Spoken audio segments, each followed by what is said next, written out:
2024 रे BJP focus रे महिला भोट एटी प्रस्तुत हो सारी स्ट्राटेजी प्रस्तुत हो सारी ब्लूप्रिंट यही क्रम आज प्रवासी योजना रे भारत बीजेपी महिला मोर्चार राष्ट्रीय जो 36 जन पदाधिकारी रही नेत्री मैंने रही से आज ओडिशार विभिन्न जिलागुड़िक सांगठनिक जिलागुड़िक बुली देखी आम सहित अच्छा बीजेपी महिला मोर्चार जे राष्ट्रीय साधारण संपादक अच्छा दीप्ति रावत आम सहित अच्छा। दीप्ति जी ओडिशा में पहले तो स्वागत। धन्यवाद जी। ओडिशा में खास करके बीजेपी महिला मोर्चा को जो सांगठनिक स्थिति है उसको आप कैसे देखते हैं?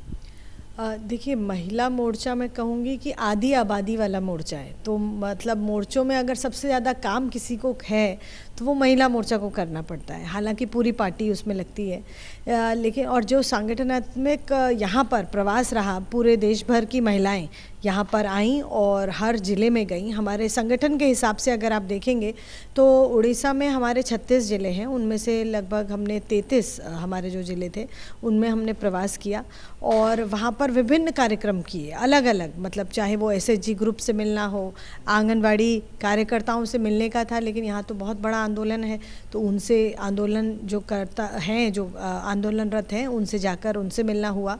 उसके अलावा और जितने भी अलग अलग सेक्टर्स में लोग थे, काम कर रहे थे, उन महिलाओं से जाकर पूछना कि यहाँ की सरकार क्या काम कर रही है, क्या कमी है, और उसकी रिपोर्ट बाद में केंद्र में देना, क्योंकि मोदी जी हर वक्त पूरे देश की महिलाओं के लिए चिंतित रहते हैं।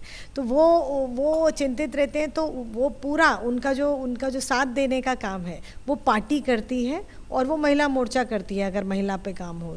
तो हमारी राष्ट्रीय अध्यक्षा वानती श्रीनिवासन जी के निर्देश के हिसाब से और उनका एक ये ब्रेन चाइल्ड है कि हम जहाँ पर ख़ास तौर पर अपनी सरकार नहीं है वहाँ पर जाकर संगठन को और मजबूत करें, और उसी के लिए यहाँ पर महिलाएं आईं और बहुत अच्छे से संगठन वाले जो कार्यक्रम थे वो सब हुए।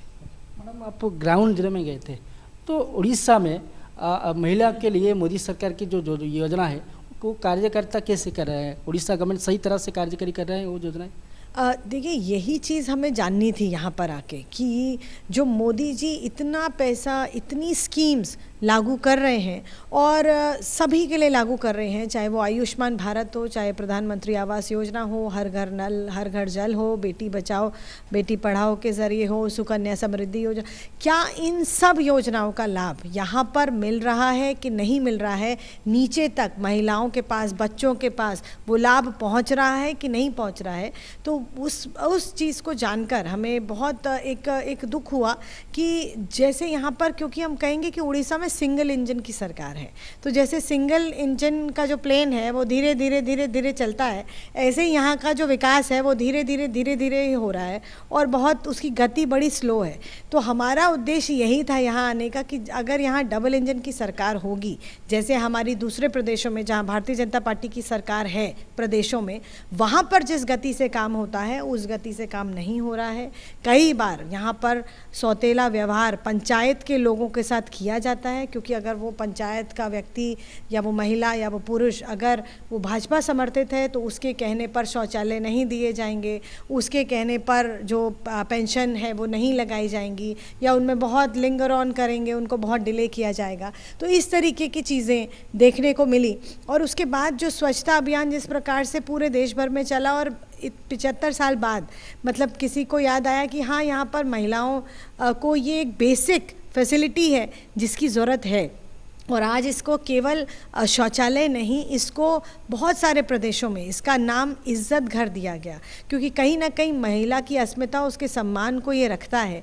तो उसको अगर देखा तो यहाँ पे बहुत सारे लोगों के पास शौचालय आज भी नहीं यहाँ है, क्योंकि उसको करने वाली जो देखिए, केंद्र आपके पास भेजेगा फंड और वो कहेगा, लेकिन उसमें जो बीच में मीडिएटर है वो कौन है? वो प्रदेश की सरकार है, और वो प्रदेश की सरकार उसको अच्छी तरह लागू करने को तैयार नहीं है। और जब जहाँ लागू भी हो रहा है, जहाँ मिल भी रहा है आपको शौचालय, उस पर भी आपका कमीशन लिया जा रहा है, उस पर भी 30% का कमीशन है, कहीं पे 25% का कमीशन है।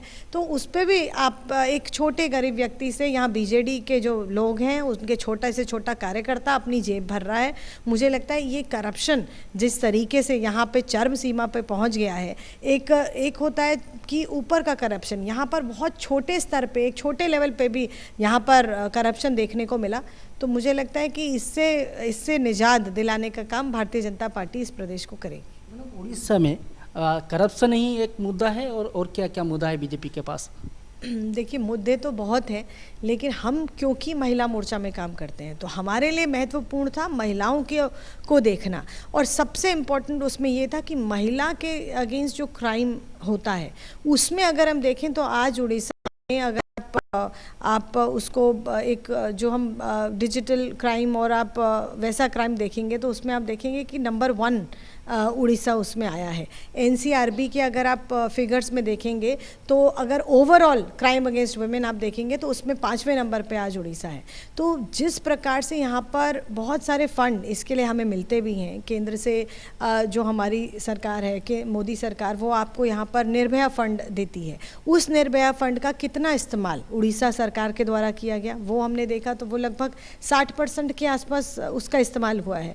और क्राइम अगेंस्ट वुमेन लगातार यहाँ बढ़ रहा है। किस प्रकार से यहाँ मौमिता मेहर जैसे केस हमारे सामने आ रहे हैं, तो आप ये महिला को अपने साथ कैसे जोड़ सकते हैं, मुझे समझ नहीं आता। बीजेडी कैसे कह सकती है कि महिला उसके साथ है, जबकि महिला के अगेंस्ट जो क्राइम है वो लगातार बढ़ रहा है।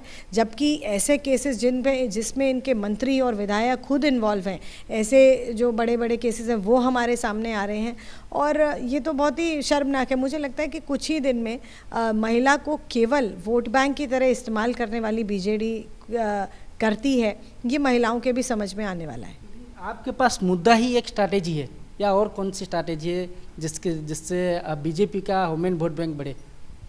देखिए, स्ट्रैटेजी तो बहुत सारी होती हैं पार्टी की, तो वो तो अभी सार्वजनिक हम नहीं कर सकते कि स्ट्रैटेजी क्या है। लेकिन बीजेपी सबसे ज़्यादा रिलाई करती है अपने कार्यकर्ता पे, तो हमारी स्ट्रैटेजी है हमारा कार्यकर्ता। तो कार्यकर्ता अगर वो इच्छुक है तो वो कुछ भी कर सकता है, कुछ भी बदल सकता है। हमने देखा है कि 2014-2019 में किस प्रकार से यहाँ पर हमारी केंद्र में सरकार बनी, और केंद्र में सरकार बनने के बाद वो केवल कार्यकर्ता के बलबूते पे बन पाती है। तो यहाँ पर जिस प्रकार से बूथ तक हमारा एक मैनेजमेंट हो, बूथ तक हमारी महिला विंग और महिला कार्यकर्ताएं एक्टिवेट हों, और पूरा मैं कहूँगी बीजेपी एक्टिवेट हो, उसकी कोशिश पार्टी कर रही है, उसकी कोशिश महिला मोर्चा कर रहा है। SHG सेल्फ हेल्प ग्रुप जो कि बीजेडी क्लेम कर रहा है उसके पास 60 लाख से ज़्यादा महिला है, SHG के तरह से उनके वोट बैंक है, उनको आपकी स्ट्रैटेजी क्या तोड़ पाएगी उस वोट बैंक को? देखिए, हम तो तोड़ने नहीं, हम तो जोड़ने आए हैं यहाँ पर। भारतीय जनता पार्टी के साथ लोगों को जोड़ने आए। उनके तोड़ेंगे तो आपको जोड़ेंगे? नहीं, उनके टूटे ना टूटे, हम अपने जोड़ने आए हैं। अब वो कहीं से भी आएंगे, हम तो तोड़ने नहीं, हम तो पॉजिटिव थिंकिंग से आए हैं ना। अब वो जैसे मोदी जी ने कहा था कि ग्लास जो है, आप आधा ग्लास में अगर पानी है तो आप क्या कहेंगे उसको? आप कहेंगे कि आधा ग्लास भरा है, जो पॉजिटिव है, जो नेगेटिव है वो कहेंगे आधा ग्लास खाली है। और जो बहुत पॉजिटिव है वो क्या कहेगा? वो ये कहेगा कि आधा ग्लास पानी से भरा है और आधा ग्लास हवा से भरा है।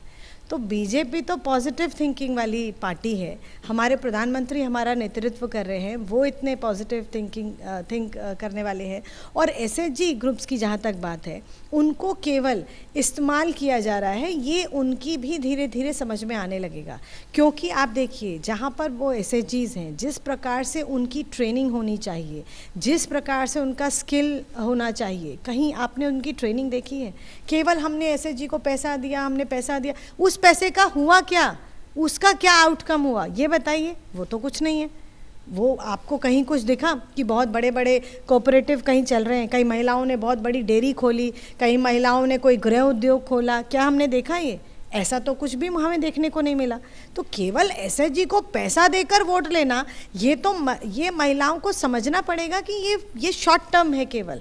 लेकिन अगर लंबा समय हमें विकास करना है, हमें अपनी पॉकेट में पैसा चाहिए, हमें फाइनेंशियली एम्पावर होना है, तो हमें कुछ ना कुछ काम करना पड़ेगा, कुछ ना कुछ स्किल को करना पड़ेगा, ट्रेनिंग करनी पड़ेगी। वो काम भारतीय जनता पार्टी अपने, जहाँ मैंने बताया आपसे डबल इंजन की सरकारें हैं, वहाँ अच्छे से कर रही है, और वहाँ की महिलाएं आज बहुत अच्छे से सशक्त भी हैं। मैडम, लास्ट सवाल, 26 के लिए हाथ में बहुत कम समय है, इस समय के अंदर बीजेपी महिला मोर्चा के लिए कुछ टास्क लिए हैं आप उड़ीसा की? देखिए, बीजेपी का जो महिला मोर्चा उड़ीसा में है, बहुत ही मैं कहूँगी डायनेमिक है हमारी अध्यक्ष, और हमारी पूरी टीम, उनकी पूरी टीम, और जिस प्रकार से ज़िले की हमारी अध्यक्ष हैं, उनकी पूरी टीम है और बहुत अच्छे से पार्टी का काम कर रहे हैं। और लगातार एसएचजी से मिलना और आंगनवाड़ी कार्यकर्ताओं से मिलना, आशा से मिलना, ये सारे काम वो करती हैं और कर रही हैं। मुझे लगता है कि उन्हीं के नेतृत्व में ये अच्छे से हम अपने संगठन को खड़ा कर पाएंगे। हर बूथ पे भारतीय जनता पार्टी की 20 महिलाएं होंगी और जब ऐसा होगा तो मुझे लगता नहीं कि बीजेपी को कोई भी की जो आंधी आएगी उसको रोक सकता है 2024 में यहाँ। धन्यवाद। आपण शुणुले सीधासलख जे दीप्ति रावत जो भाई भाव कहते से ओडिशार जो सांगठनिक जिला गुड़िक बुली से देखी 24 केमती बीजेपी महिला भोट बैंक बढ़ो से स्ट्राटेजी प्रस्तुत हो सारी ब्लूप्रिंट प्रस्तुत हो सारी से अनुसार बीजेपी महिला मोर्चार जो सदस्य मैंने रही नेत्री मैंने रही से कम करेंगे आ 24 केमती बीजेपी तार महिला भोट को वृद्धि कर सरकार को आसो से नहीं समस्त स्ट्राटेजी प्रस्तुत हो सारी। भुवनेश्वर कैमरा पर्सन ओंकार सौम्यरंजन साहू।